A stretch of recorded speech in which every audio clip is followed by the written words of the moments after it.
Greetings. I trust you had a fruitful day. I do not say happy, I say fruitful. Namo tassa bhagavato harahato samma sambuddhassa. Namo tassa bhagavato harahato samma sambuddhassa. Namo tassa bhagavato arahato samma sambuddhassa. Homage to the Buddha, the blessed, noble, and fully self-awakened one. It's not that I don't wish you had a happy day. It's just that happiness comes and goes, but we can make it fruitful through our spiritual practice. I just want to quote from one or two emails that came through concerning our subjects. Harold writes, I was on retreat last summer near Glastonbury. That was organized by Gaia House. And walking out in the evening, I discovered nearby was a cemetery. So a couple of evenings I went and sat there and studied the gravestones, reflecting on how many had died before my current age, nearly 69. And how their bodies would now have rotted down to skeletons. However, I feel that experience was probably too comfortable to be really effective. That probably had to wait a meditation first thing in the morning, shortly after the first recommendation to socially distance. That probably had to wait until await a meditation first thing one morning, shortly after the first recommendation to socially distance, when the potential impact of the events I had been attending up to then suddenly hit me with waves of panic, which no account of rationalization on actual probabilities of anything happening to me could calm. So I just sat with it that morning and the next morning, and it slowly subsided, but not fun while it was happening. So that's when death strikes, when we feel the horror that we feel of serious sickness and death, you see. That horror, that is the measure of this false idea of who I am, this self. He also then goes on to say that it was good to hear your reminiscences of frugality. I can remember about 1960 being tasked with cleaning the grate in my grandfather's house and carefully laying the fire for the evening with paper twists when my parents were staying there. When my parents bought their own house in the mid-60s, this had partial central heating, which heated the ground floor and their bedroom on the first floor, but not mine. Well, I wasn't there all the time. This meant in the winter, I would crawl out of bed and switch on the electric fan heater and then get back into bed until the room temperature was high enough for a morning wash to be considered. Softy. So there we are, a bit of frugality. I mean, these days, people wander about in midwinter in their shirts and blouses with the house at, 24, 26 degrees, as if they were living on the Mediterranean. Terrible. There's a little email here from May, and she spent time in Japan at Bukokuji, a training monastery there with her teacher. But there was a monk there from Chile called Chiku-san. He had traveled by foot alone in India and became ill with fever. He was in a village, he doesn't know where exactly, and had begun to accept that he would die. However, a herdsman brought him to his hut and treated him with what he believed was cow's urine, and he recovered after a week or so. There we are. It's meant to be fermented, so any germs or anything like that in it would hopefully be destroyed. But according to Ayurvedic medicine, it's Gaumutra, that's what they call it. It contains nitrogen, sulfur, phosphate, sodium, manganese, iron, silicon, chlorine, magnesium, maleic, citric, and taric acids, and calcium salts, vitamins A, B, C, D, and E, minerals, lactose, enzymes, creatinine, hormones, and gold acids, whatever that is. And it says that the urine is actually similar to the human body in some way. So an old Ayurvedic medicine, and it seems to have cured this this Zen monk from Chile. So there we are. So those are just a little bit of replies, but I must say that yesterday evening I didn't really stress enough that it's an occasion to begin, to test our powers of renunciation and what happens when you renounce something. And for a Dharma teacher not to be teaching that is terrible. And I gave myself very poor marks, but I'm going to make up for it now, you see. So remember that the whole of the spiritual life could be said to be renunciation. And we're not talking about self-mortification. We're not talking about blaming and beating ourselves up. We're talking about seeing where we get caught up with desire, with reaction, wrong desire, of course. And this is just an opportunity. If we find ourselves, for instance, out of work, furloughed, or our wages reduced or whatever, it is an opportunity to let go of certain things. Some of us may still be in job, but we can't fly anywhere, we can't go anywhere, we might be isolated, although I prefer the word secluded. And of course, we have to let go of certain desires that come up through our past habits. And it allows us to sort of sit with them and just feel their energy, feel their power. And the important thing is to stay, if you can, till the very end of that feeling, because right at the end of that feeling, there's a switch, there's a change, there's a sense of being relieved, a sense of relief from that grip. The more the grip, the more the relief. And then you get that sense of peacefulness, you see. And remember that in that process of the energy is being transformed. Nothing is lost. So whatever energy was caught up in that turbulence of desire, wrong desire, will then turn into pure energy, which can be used elsewhere. So given a given situation, it may manifest as love, compassion, joy, or just being peaceful, just being calm. So don't miss this opportunity. Every time you feel you want something, really, check it and stomp on it and say, yes, this is a desire. Now let me have a look at it. Let me feel it. And then, by renouncing those things that we have to renounce anyway. And this is the whole point. In a situation like this, you find yourself having to renounce stuff.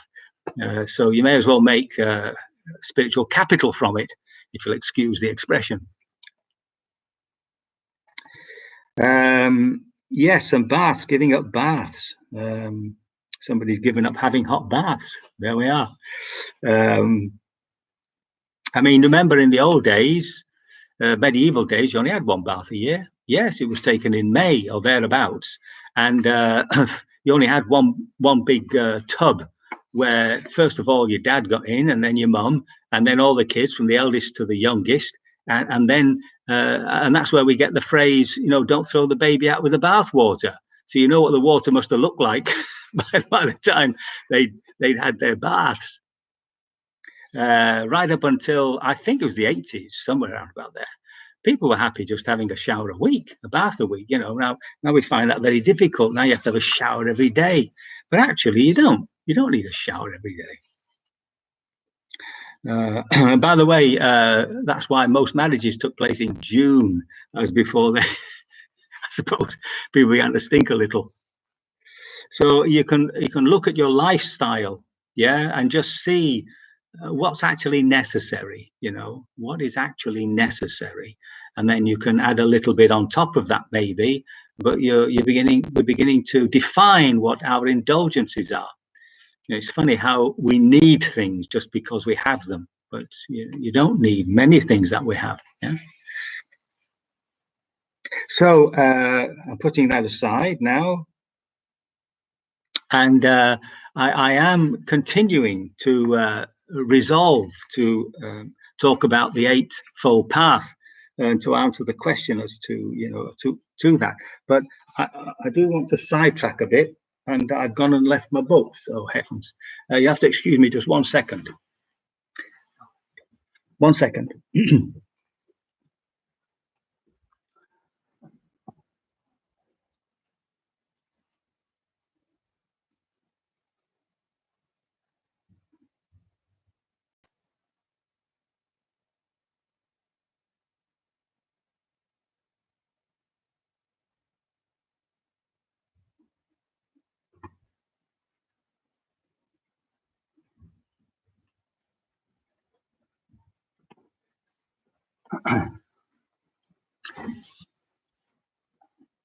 I just want to take a reading, really, that the Buddha began his teachings.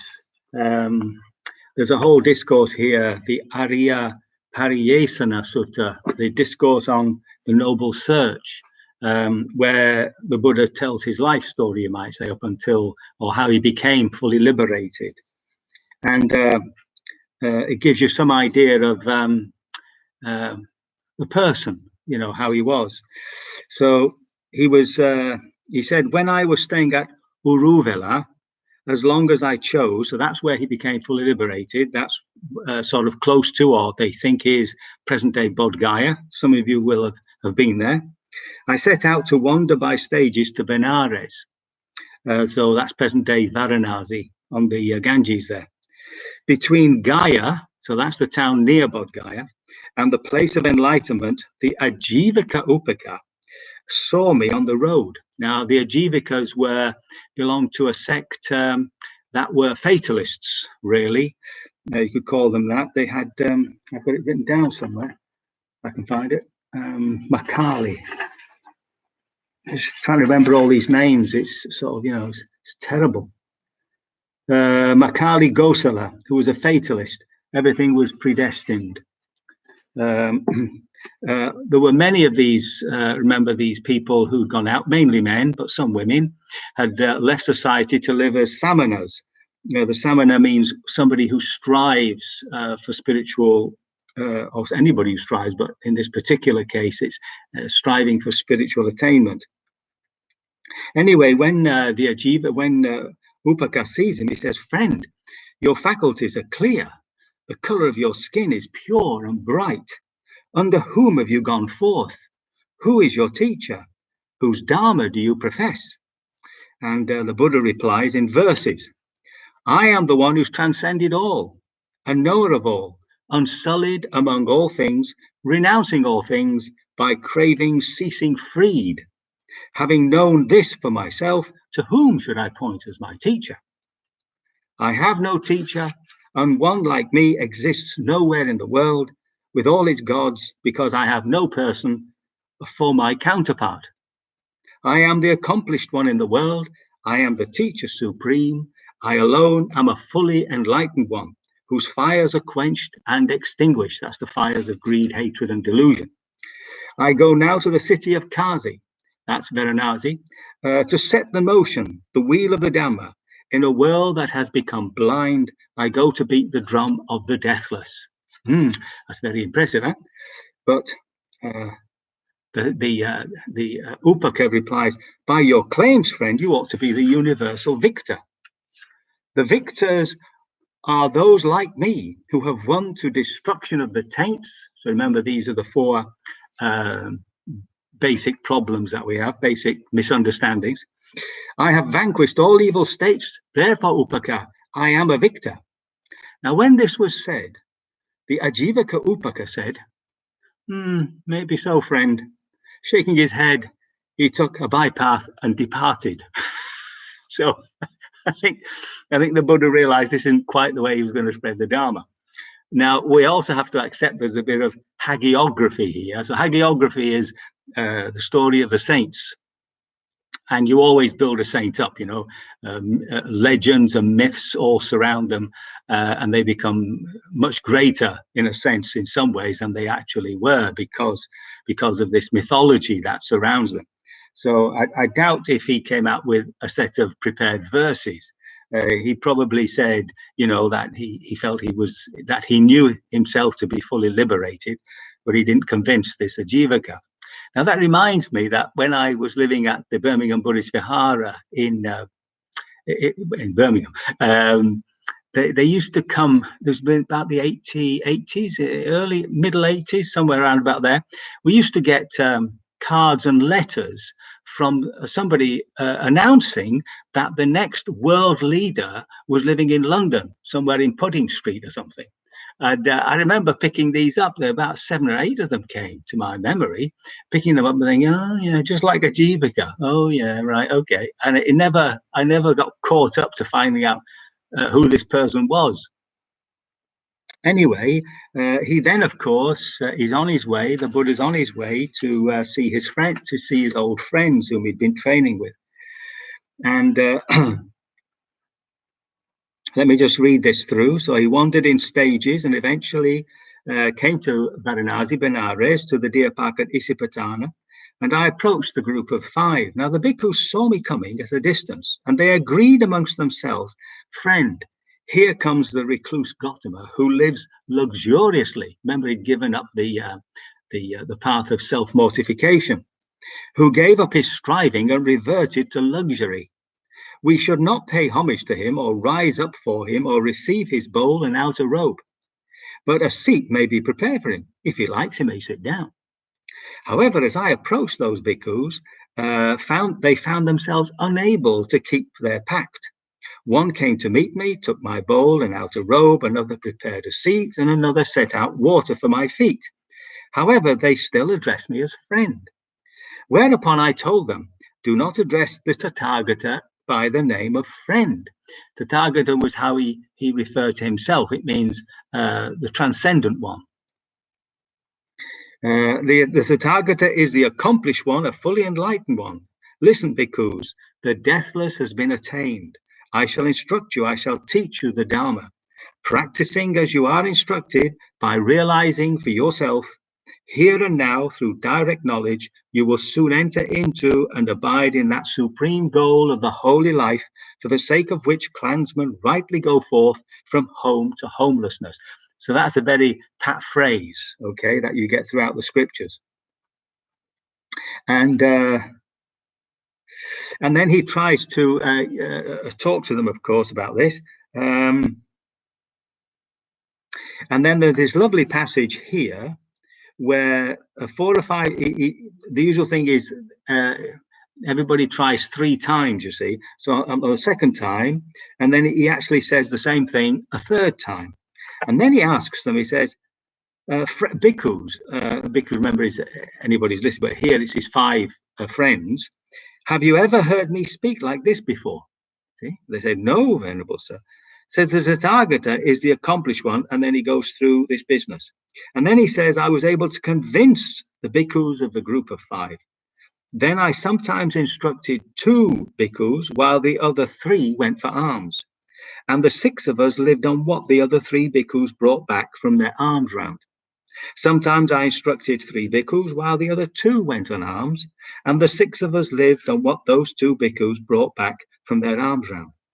Then the bhikkhus of 5, thus taught and instructed by me, being themselves subject to birth, having understood the danger in what is subject to birth, seeking the unborn supreme security from bondage, nibbana, attained the unborn supreme security from bondage, nibbana.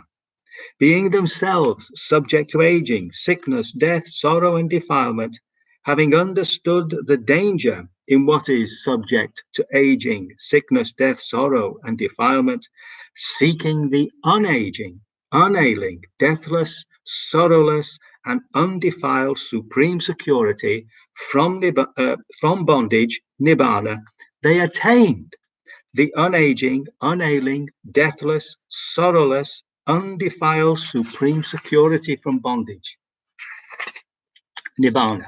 The knowledge and vision arose in them. Our deliverance is unshakable. This is our last birth. There is no renewal of becoming. So there you have a nice little passage which gives us some idea of his early movements. But of course, they've been sort of souped up a bit with verses and stuff like that. But at least we can sort of get an image of him, of how he walks. I think it's about 500 miles. I've got it somewhere. 250 miles. He walked 250 miles from Bodh Gaya to Sarnath, with the sole purpose of seeking out these old companions whom he felt was, were open enough or developed enough to receive his Dharma. So before, let's see what time. Oh, good, I've got some time. Oops, no, it's not it. 26. Oh, time is passing on, and I did want to read the actual discourse, which is what you might call the root discourse of Theravada. The root discourse of Buddhism, frankly. It's not just Theravada, it's the root discourse, and it's all about the Four Noble Truths. So I'm afraid, because time moves on, I shall have to leave that little delight for tomorrow evening. And I will be getting round to the Eightfold Path sooner